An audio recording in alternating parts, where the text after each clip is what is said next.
Wyatt here at Artbeads, and I'm going to show you how to use the Spin-N-Bead. We're using some 8/0 Toho seed beads, and we've chosen to have a mix in the bowl and then two separate colors in the quick change trays. So all this thing does is spin. The way you place the needle, which comes with it by the way, you can also buy them separately. It's a big eye curved beading needle. So the whole center of it opens like so. And then you can put your stringing material. We're using Wildfire 008. Wildfire also comes in 006. And there's 3 colors. So you've got the gray, the black, and the white. So I like to use 2 strands so that you have a little bit more material on the inside, especially with seed beads, because they have a large hole. So I'm just going to pull this out to here, cut the material, which is pretty hard to cut sometimes, but the scissors are quite good. Then I'm going to tie a double knot into the end, or a surgeon's knot, just like so, 1 and over twice. Pull it down nice and tight, and tighten from both ends. Just like so, and then make sure that this is right at half. Now a lot of people will just string the beads onto the material and then tie later. I like to have the clasp already on one side. You can do that at your choice. So how this works is that the end of the needle presents itself to the opportunity that the beads are with the hole. So you've got to be able to first spin the beads in the right direction. If you spin the beads in this direction, you're going to be here all day and never get a bead on. So if you have plenty of time and you don't want to get any beads on, that's what you want to do. So this has to spin the other direction. So if you're a lefty or a right hand, you can do it either direction. You just have to make sure the beads are going opposite of the direction that the needle is pointing. I also like to hold the needle at about this angle so that you can just barely dip it in. So if you touch the bowl on the inside or the bottom to the tip, guess what? There are no beads going to find it. If you touch the back to the top here or touch the back here. So it sounds confusing. It's not. Just don't let the needle touch anything but the tip of the needle into the spinning beads. Spinning beads, not spinning bead spinner. So you just, and you can give it a little speed, and you just tip the tip in, and the beads will literally load themselves, just like that. So if I were making a pattern, which I'm going to be, I would take off a certain number of the beads. You can also mark on your material the distances to be able to change out. Those go on and we're started. So now I want to change colors. So I'm going to put these that are in the quick change trays right in. Same rules apply. You cannot touch the tip of the, you can only touch the tip of the needle into the spinning beads. And I mean just the tip. Serious about that. And if you do that, it'll do this. If you're sitting at home and you're doing this and you're doing this and nothing's going on, guess what? You're touching something incorrectly. So just the tip into the beads and zippity-doo-dah, and you've got your amount that you're going to use. Flinging beads are completely acceptable with this because you're going to lose a few of the beads, but you don't have to lose that many. Just keep this moving. Obviously, I don't care what the distance is from one to the other. So all I just have to do is do that. You can repeat the patterns. You can do just really whatever you want to do. And it should be just as quick as I'm showing you here. Just have to make sure you, number one, you have enough seed beads in the bowl. 2 little seed beads equal not enough opportunities of those holes hitting the end of the needle. So just make sure you have enough seed beads, and if you don't have enough seed beads, they won't load. So it's pretty easy to check to see what's happening. Oh, that was a cool mistake. So you can also put loops into it as well, which I think I'm going to leave that loop. That's kind of fun. I'm not exactly sure how that happened, but it probably has something to do with this being open and going back through. So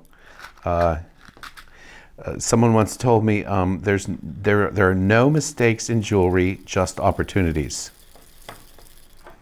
So we'll just put that on. Be nice to make another loop, wouldn't it? I think that's pretty easy to do. Oh, this is kind of fun. I love leading a horse to water, or an old dog new trips, or something like that. Tricks, not trips. I've been traveling a while, so. So now we have some loops in here, so that's kind of fun. All right, now we're going to go back to this peach one. Obviously, you probably wouldn't want loops if you were trying to make a serious necklace, but we're just kind of having some fun. So we'll just keep going. And you know, I'm not a seed bead person. I'll be the first one to say that, but using the seed beads this way, it's not nearly as painful to get them on if you're doing this the way that I'm showing you here. I'm really kind of digging those loops.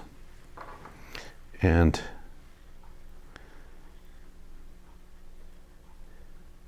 just put another one.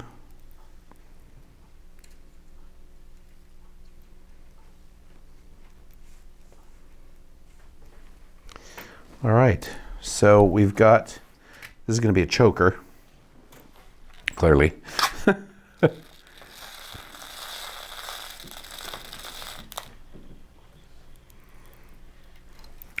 So one of the things that makes this really, really good is if you need an enormous amount of seed beads to be strong. In the case of kumihimo, you would need to have a lot of beads onto the material that you're using to do the kumihimo braid. So here's a great idea. Why not get these, load up all of however many your strands are that you're going to do kumihimo with, and make that happen. Okay, we have to continue with these loops because that's just fun. Another really good thing for this is wire flowers.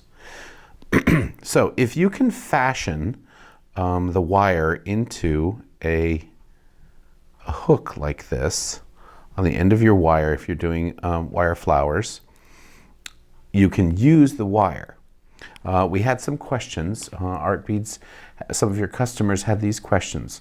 How many beads should be in the spinner to start? Well, as many beads as you want to be able to use, as well as still have at least a third of the bowl still full by the time you're at the end. The more beads will load, and the faster they will load. Do you have to use the curved big eye needle, or will a Griffin silk needle work? I have not had much success with a Griffin silk needle. It just doesn't have the sturdiness that this particular needle has, because there are two pieces here and then they're soldered together at the end. So that gives a lot of strength to be able to do that. You have to be persistent. You have to keep bending the twist wire needle to be able to make that work. What size beads work in the Spin-N-Bead Jr? You can use probably up to about an 8/0 seed bead. You can go a little bit bigger, but you have to fill the bowl even more, which causes a little more flingage. That could be a new beading term. Flingage would be, of course, when you're doing this and the beads fling. Ooh, that was a good one.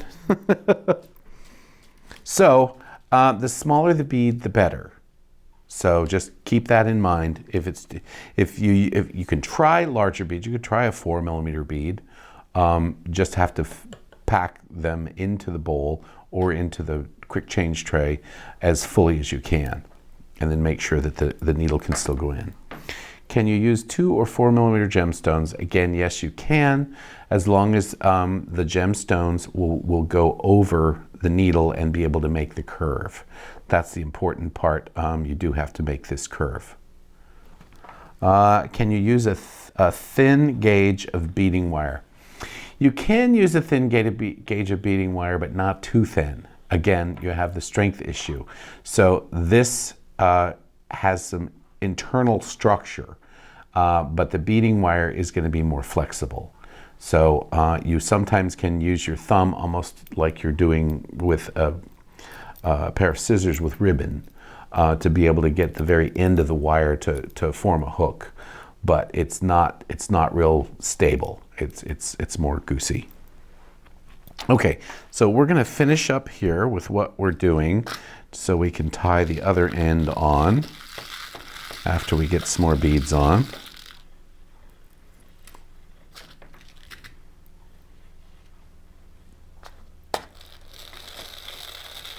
And I find it's better to use my index finger and my thumb on my left hand to get this rolling and then get the beads down in it. That just seems to work better for me. All right, so now we need to put some pink beads on the end, and then we'll tie the other end on.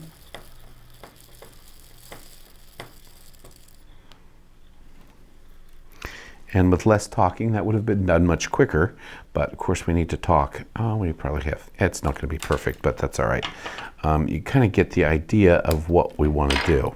Now you just have to tie the other end on. And we're gonna just do the same knot. We want to run this down part of the way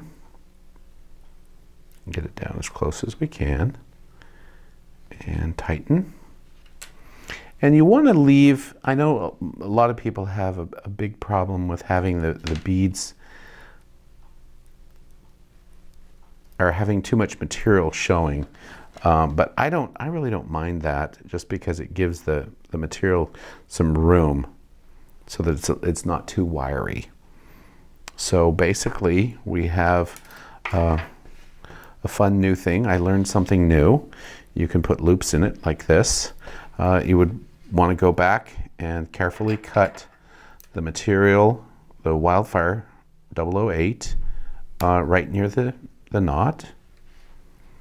And if you wanted to, you could burn that down with a heated cording cutter. And there's it's kind of a goofy necklace, but you could probably hang something off the center and get away with it. So I hope you enjoyed learning how to use the Spin-N-Bead Jr. and the quick change trays. And I'll see you soon.